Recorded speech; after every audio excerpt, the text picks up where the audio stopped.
Welcome! Finally, we are moving to something more concrete when it comes to the influence line. Today we will make a Gerber beam using the kinematic method, which means without writing equations. Let's begin.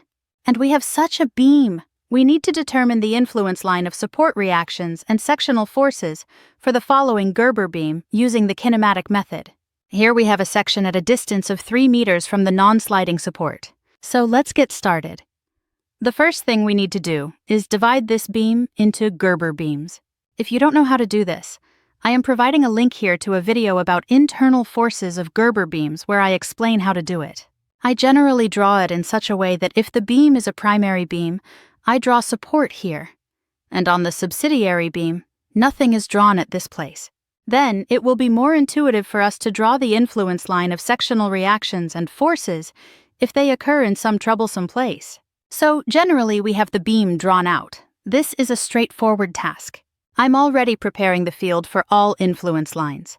We will draw influence lines of all reactions VA, VB, VC, and VD, as well as sectional forces in section K, meaning shear force and moment in section K. Now, we'll decide on some principles for the kinematic method. The influence line can transfer only from the subsidiary beam to the primary beam. This is very important. So, the influence line of reaction VA, since it is the most subsidiary beam, can transfer both onto this beam and onto the next one. That is, the influence line from a subsidiary beam can transfer to a primary beam but not vice versa. So the influence line of reaction VC cannot transfer to this subsidiary beam, meaning it will be from here to here, the influence line of reaction VC, because it can transfer to the primary but not to the subsidiary, and the influence line of reactions VA or VB is over the entire length. Now the influence line of reaction VD, since it is the most primary beam, will be only on this segment. Second principle, the influence line changes only linearly. As I mentioned in the introduction, there will only be linear functions here. Third principle, when transferring from a subsidiary beam to a primary beam, the influence line changes monotonicity at the point where there is a hinge. So there is a hinge here, and a hinge here, and now the influence line of reaction VB, when passing through this point, changes its monotonicity. So either I'll say it bounces off. Shortly I'll write down these abbreviated rules for you.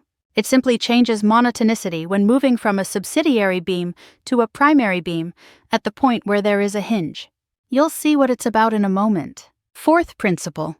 The influence line has a value of 1 above the support for which we draw the influence line, and on other supports, it has a value of 0.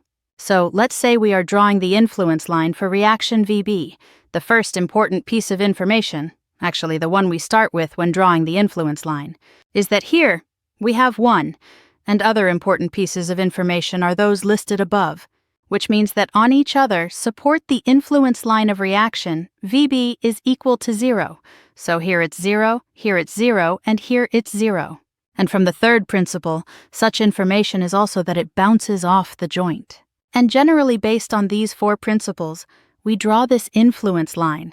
And to write this down a bit more concisely, I will also use this shortened vocabulary so as not to repeat in a loop.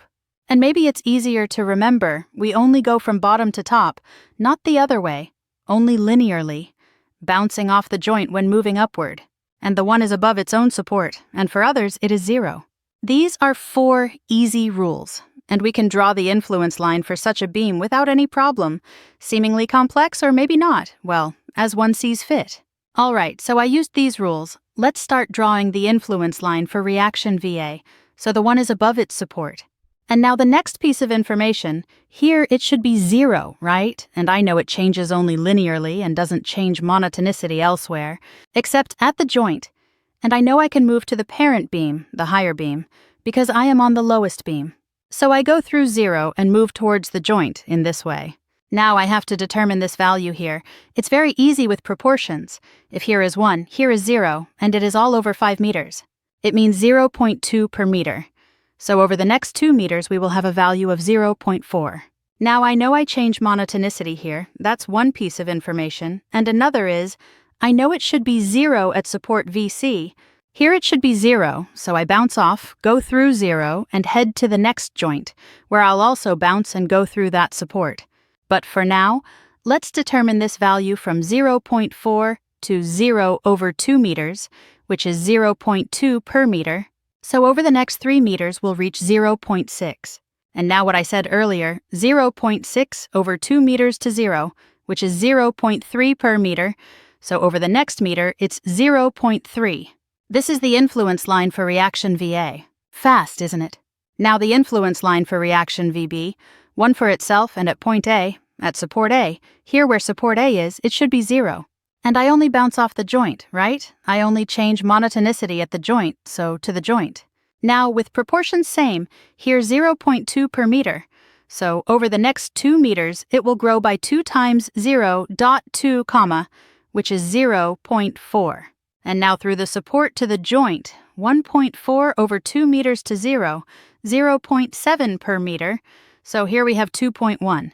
I bounce off the joint, support, and go to the end. The ratio here is 1.05. The influence line of the VC reaction, one at its own point. Here, and here I cannot switch to a lower beam, right? I cannot switch to a lower beam, so there must be 0 here, right? I cannot switch to a lower subordinate beam, so here I have 0. And only from the hinge can I bounce, so I pull a linear function to the hinge. And by using the ratio, I calculate that over 2 meters it changed from 0 to 0.5. These are the pieces of information I had, and knowing that I bounced from the hinge as 0.5 per meter, then over the next 3 meters it will grow by another 1.5 comma, so I will have 2.5. And I bounce, support, and move to the other side with a ratio of 1.25. I changed the color here because the graphs overlapped and it wouldn't fit in any other way. The influence line of the VD reaction, one at its own point, and here we do not go down, so this is 0, we draw the function, and here we have from a ratio of 1.5. Well, great, and listen, 5 minutes, maybe even less with the explanation. And we have the influence line of all support reactions. Now the influence line of sectional forces, that is in section K. So here we use what I derived in the first 3 videos, which is from basic beams. So here we see a section, we have a simple situation. We are between 2 supports, so this is the case. And the influence line of the shear force in section K on this segment looks exactly like this. And in the further part of the beam, we use the rules I presented earlier. And the moment is the same. On this segment between the supports, it looks like this. And further, we proceed according to the rules. That is, the influence line of the shear force in section K. At the bottom, we have up. And for us, A is 3, B is 2, and L is 5. So here we have A divided by L at the bottom, which is 3 divided by 5, which equates to 0.6. Now there is an error here, let's correct it. And up there I suspect there's an error in the presentation. Yes, here we have 2/5, that is 0.4 comma, not 0.2 comma, that will be changed. 2/5, which is 0.4. Now these are the values of A divided by L, B divided by L, and here we see how the graph continues. There is no tampering, it looks like this. And further, we know we are on the most subordinate beam, so we can move up, and so we do. We move to the hinge, bounce off the hinge through the support, calculating by using the ratio. And there will be incorrect values further on. Sorry, 4/10. We pass through the support, to the other side here similarly, 0.4 to 0/2 meters, meaning 0.2/m comma times 3, it should be 0.6. Now we are passing through the support, and from here to the end we go linearly, which means 0.3/2 meters, so 0.6/2 meters, which is 0.3/m comma, so it should be 0.3. Now the influence line of the section moments K, which we see, it looks like this between the supports, A times B over L, here this is the value. So 3 times 2 over L, which is 6/5, 1.2 comma, fortunately. There is no mistake here. 1.2 comma here, I see how it looks between the supports, I know. And then I continue. I am on the secondary beam, so I ascend calmly, bounce off the joint, support, linearly, and I calculate from the proportion 1.2 to 1.8 comma, here it's okay calculated, and here 0.9. So the only real problem with influence lines that may arise are the influence lines for sectional forces. For support reactions, there is generally not much of an issue. Worse if we are told to calculate analytically, because that is a lot of completely inefficient work. But I invite you to the next video. where I will show you on the same example how to calculate it analytically, and you will see that it indeed comes out the same, and you will see how much more work it takes to reach the same results. If something is unclear, I encourage you to ask questions under the video, of course. Visit us on Facebook.